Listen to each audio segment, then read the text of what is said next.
Gallu yo jedhu garaan keessani gallu yo jedhu garaan keessani obsitani ma biyya orma teessani. Assalamualaikum warahmatullahi wabarakatuh. Kam jirtu kabajamtoota fi jaalatamtoota hordoftoota OCM TV nageenyi keessan badhaadhaa ani nagaa jira alhamdulillah. Egaa guyyaa har'aasii walitti deebinee jira. Odeeffannoo baay'ee tokko barbaachisaa ta'ee fi isin fayyada jedhee tokko qabadhee isin dhufee jira. Innis qabiyyee qara wantoota qara isin biraan ga'uuf ammoo qabiyyee odeeffannoo kennaatiin alaa jechaadha. Kanaaf waan fayyadus yoo ta'e kan ammoo qabiyyee kennaan alas baanee waan tokko yoo finne barbaachisaadha jedheeti. Kun wanta baay'ee namoota hedduu mudatu kana duras mudataa ture jechaadha. Innis maalidha? Hattoota Finfinneetii fi hattoota magaalaa biraa amalli jara maalidha? Akkamitti feeguu akka qabnuu fi akkamitti ammoo isaanii wantoota akkamii mul'isaati akka nuhatani waan kana isin biraan ga'a jechaadha. Kanaaf yeroo baay'ee wanti kunniin namoota hedduu irraa mul'ata, keessattuu warri biyya alaa kun gara biyya keessa yoo galan waa qabatanii dhufan jedhanii isaan ta'aniitiin ka eegantu jira jechaadha. Kanaaf hattuunis biyya keenya keessatti baay'een hattuunis sadarkaa qaba jechaadha. Akka ganda keessa ta'u jira, akka ganda keessa hatu kun yookaan gara magaalaa baay'ee hatuu hin danda'u. Ganda keessaan xiqqoo hatee yoo cime gara magaalaa ba'a, achumas ammoo magaalaa kaawwan keessa gara magaalaa Finfinnee siqe akkasitti hata jechaadha. Waan akkasiitu jira. Kanaaf tarsiimoo isaan baafataniiti yeroo baay'ee ittiin hatantu jira jechaadha. Kanaaf isa kana isin biraan gaha maalidha jettanii gaafa isinitti ta'uun isaan oolu. Kanaaf wanta nama kamurra gahuu danda'a wanti kun. Kanaaf jalqabumaa of eeggannoo gochuun nurra jiraata, keessattuu gara biyya galuun keessan hin oolamu. Warri biyya keessa jirtanis namoonni baay'een biyya keessa kan hordofanis jira waan ta'eef biyya keessa kan jira kun warri hattuu waliin jirata. Baay'ee warri biyya alaa jirtan kun dagattanii jirtanii hattuu jechi jedhu kun iyyuu isin jalaa badee guyyaa har'aa yaadattan malee keessattuu seerri biyya arabaa kun cimaadha waan ta'eef hatuun hin ulfaata. Biyya keenya keessatti nama kiraa manaas dabalatee waan ittiin nyaatu, waan ittiin dhugu, waan hundayyuu hatee kan kafalutu jira. Hojii isaa godhateetiin jechaadha. Kanaaf wanta kana akkamitti of eeguu akka qabnuu fi akkam godhanii akka nuhatanii tokko qabxiilee hamma 10 kan isaan fayyadamanii nuhatuu danda'anii akkasumas immoo qabxii hamma 5 kan ittiin of eeguu dandeenyu isiniif qabadhee dhufee jira. Hamma xumuraatti waliin tura. Indagadhe waan tokko isinitti dhaamachuu yeroo jalqabaatti gurgurtuu chaanalee kana dhuftan subscribe gochuu hin dagatina. Subscribe godhaatii waan baay'ee akka isinirraa fayyadamtan ammoo abdii qaba. Kanaaf viidiyoon gabaabaadha waan ta'eef hamma xumuraatti na hordofaa isiniin jira. Inni tokkoffaa gara qabxiilee kanaatti yoo isin beekamaadha jechaadha. Kun wantoota fakkeenyaaf yeroo biyya keessa jirtan akkamitti akka waa hatan yookaan naannoo akkamitti hattuu akka eeggatan hin beektan, keessattuu bakka wajjin jirutti yookaan bakka namoonni baay'atanitti bakka makiinaa yaabbatan yookaan taaksii haa ta'u, baajaajii haa ta'u, konkolaataa magaalaa irraa gara magaalaa geessu haa ta'u, bakka kanaatti hattuun akka baay'atu ni beektan. Jarri iddoo kanatti tartiimoo kan immoo seera akkamii akka fayyadaman, ulaagaa akkamii akka fayyadaman isin biraan ga'a. Innis yeroo gara baajaajii haa ta'u gara taaksii seenu wal dhiibuun akka uumamu taasisuudhaan namni kamiyyuu gara taaksii yeroo seenu kaayyoon isaa waan kiisisaa jiru yookaan immoo waan boorsaa isaa keessa jiru osoo hin taane taaksii sana keessa seenee bakka qabachuudha. Akka yaanni nama bakka kana jiru waan beekaniif iddoo sanitti wal dhiibuun akka taasifamu gochuudhaan kiisii kennan seenuu yookaan boorsaa kenna seenanii wanta barbaadan hatuu danda'u. Egaa sa'aatiin nuti fi yaadannu ammoo erga taaksii sana keessa seennee booda yaadanna sa'a sanitti arguu hin dandeenye jechuudha. Kanaaf yeroo taaksii yaabbattan kamiyyuu makiinas yaabbattan baajaajis haa ta'u yeroo yaabbattan qaama tokkoon dhiibamaa jirtan yoo ta'e seenuu dhiiftanii kiisii keessan to'achuu yookaan boorsaa keessan to'achuu qabdanii jechuudha. Inni taanu taaksii keessa yeroo seenne kun taaksii osoo hin seeniin booda eega kana godhanii taaksii keessa yeroo seename immoo foddaan akka bantu yookaan immoo balbala akka bantu si ajajan. Egaa balbalichi yookaan immoo foddaan sun kan banamuu hin qabne yookaan immoo hin banamu si banullee hin qabdu. Isaan ammoo foddaa sana yookaan immoo balbala sana baniyanii si ergani. Egaa atiin immoo yeroo balbala sana banuuf yaaltutti isaan ammoo kiisii kan kee seenuu jechaadha. Kiisii kan kee seenanii si jalaa hatuu danda'ani. Egaa sa'aatii waan kanas jalaa fudhatanii erga ka'anii booda akka buutu yookaan immoo tiraafikiin akka waan isaan qabee fakkeessanii akka taaksii sana yookaan baajaaji sana keessaa buutu si taasisanii. Egaa ati erga achi keessaa buute ammoo kiisii kan kee erga to'atta waan ta'eef wanta si jalaa badee arguu hin dandeettu. Kanaaf taaksii keessa yeroo seentan foddaas ta'ee balballi banamuu hin qabu yookaan ammoo gargaaraa yookaan raddaatitu bana waan ta'eef banuu hin qabdanii isin jechuudha. Inni itti aanu taaksii keessa yookaan ammoo baajaaji isaa geejjiba kamuu keessa yeroo seenu karaa danqaarraan darbisiin jiru yookaan ammoo karaa danqaatiin na dabarsisiin jiru. Karaa nama dabarsuudhaaf hin geenne iddoo dhiphaadhaan jechaadha yookaan immoo darbisiin jiru yookaan ofii isaaniitii darbuudhaaf karaa kanaan na dabarsisiin jiru. Yeroo sanitti iddoon danqaadha yookaan ammoo huccuuca qaba waan ta'eef sa'aatii sanitti boorsaa kan kee ta'u kiisii kan keessa waan jiru si jalaa fudhachuu ni danda'anii jechaadha.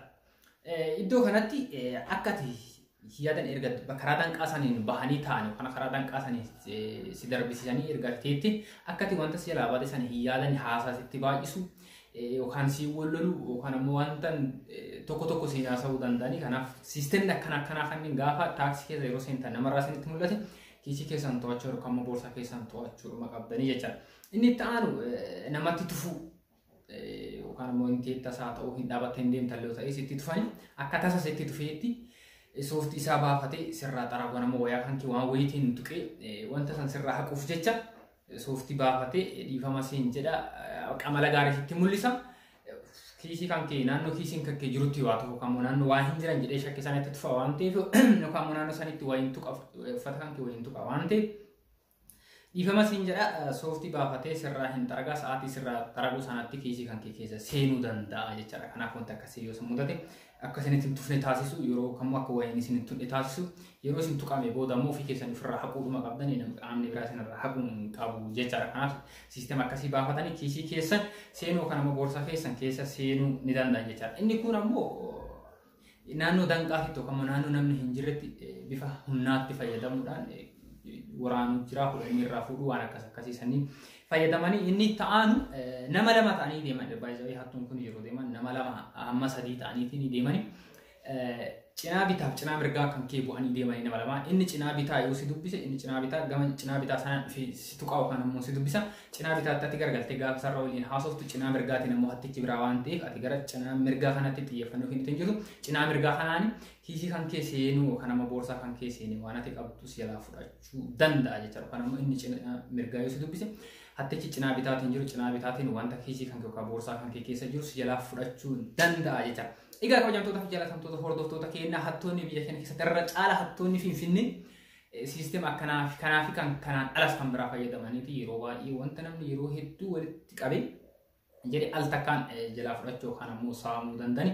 Kana gamas waan salphatti ilaaluu dandeenya jechaadha. Hattuun nama hatti gaafa jedhamu gara salphaatti yookaan waan xiqqaa goone ilaaluu dandeenya. Egaa bu'aa baay'ee nu yoggaa baay'ee keessa deemnee darbine al takkaan nu jalaa fudhachuu dandeetti gaafa isaan inni namatti dhagamu waan ta'eef of eeggannoo gochuu qabantu jira. Of eeggannoo akkamii gochuu qabna kan jedhu isin biraan gahaa kanaaf hattuu rabbi isin haa baasu jecha isinis of eeggaa isin jira. Siistema akkanaa kana baafatanii eegaa hattuun nu hatan taate nuti ammoo tuyyuu siistema akkamiitiin ofirraa eeguu qabna waan jedhudha jechaadha. Tooftaan inni tokko yeroo baajaajisaa ta'u taaksii geejjiba kamuu keessa yeroo seenu bilbila keenya baafnee harkatti qabachuudha jechaadha. Baay'ee yeroo bilbilli harka namaarraa hin hatamu seenaa keessatti sanga guyyaa har'aatti yoo butee deeme malee harka isaa keessaa wanti harka kana keessa jiru hatamee isaan dhageenye. Kanaaf yeroo baay'ee hattuun kanatti bilbila waan ta'eef bilbila keenya dhiiras ta'e dhala harkatti qabachuu qabna jechaadha. Bilbila keenya inni itti aanu yeroo taaksii seenu yookaan ammoo lafoo cuucaatti lafa namni itti baay'atutti karaa darbuufis qaxxaamuruufis haa ta'u taaksii bajaajii geejjiba kamuu keessa seenuufis haa ta'u qaama kamuyyuu akka dhiibamnu eeyyamuu hin qabnu jechaadha. Yookaan ammoo yeroo namni nu dhiibaa jiraate ta'e xiyyeeffannoo keenya gara geejjiba yaabbannuu sani osoo hin taane gara boorsaa kiisii keenyaa kennuu qabna jechaadha. Xiyyeeffannaa yeroo sani qaama kamuu akka dhiibamnu eeyyamuu hin qabnu jechaadha. Yeroo miilaan deemnus ta'e yeroo konkolaataanis taaksii wanta kamuyyuu miilaan hin deemne ta'e geejjibaanis hin deemne yoo ta'e yaadaan baduu dhiisu.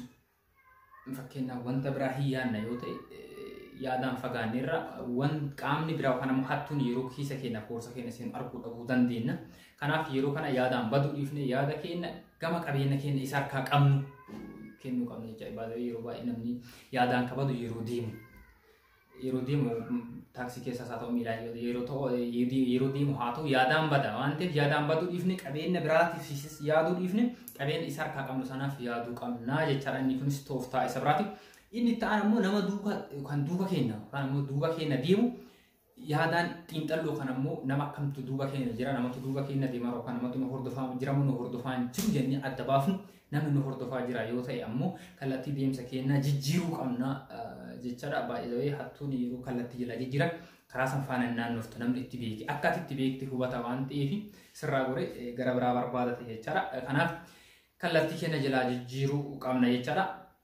Yeroo geejjiba keessa seenni jirru yookaan ammoo taaksii keessa yeroo jirru namni nu biraa yeroo buutti qabeenya meeshaa keenya isa harkaa qabnu laalu yookaan ammoo kiisii keenyas ta'e boorsaa keenya waan harkaa qabnu yookaan ammoo baaskeetti zaambeeliidhaan wanta qabannee deemnus haa ta'u yeroo namni nu biraa bu'u nama kamis yoo ta'e yeroo namni nu biraa bu'u meeshaa keenya to'achuu qabna jechaadha sa'aatuma kan bu'ee bakka jijjiirachuutu jira fakkeenya taaksii keessatti afuurraa namni biraa yoo bu'e inni si bira taa'u sun si jala waan tokko hatee gara afuu siiqee bootaa biraa ta'uu danda'a yeroo keessa bu'u qofa osoo hin taane iddoo isaa achuma keessatti yeroo jijjiiratu meeshaa harkaa qabnu kana to'achuu qabna jechaadha. Egaa kabajamtoota fi jaalatamtoota hordoftoota keenya viidiyoo kanatti akka gammaddaniif akka irraa fayyadamtan akkasumas of eeggannoo hedduu akka taasiftan qaama kamuuyyuu akka hin hatamne of eeggannoo akka taasiftan abdii qaba. Viidiyoo kanas akka jaalattan abdii qaba. Irra caalatti YouTube chaanaalii keenya akka jaalattan abdii qaba. Kanaaf viidiyoon guyyaa har'aa qabadhee isin dhufee kanuma hanga ammaa hordofaa turtanii waan hamma xumuraatti na hordoftaniif galatoomaa galanni keessan dachaadha. Viidiyoo biraatiin hamma walitti deemtu nagaan nuuf turaa nageenya bakka jirtanitti Gallu yoo jedhu garaan keessanii gallu yoo jedhu garaan keessanii obsiitanii maa biyyaa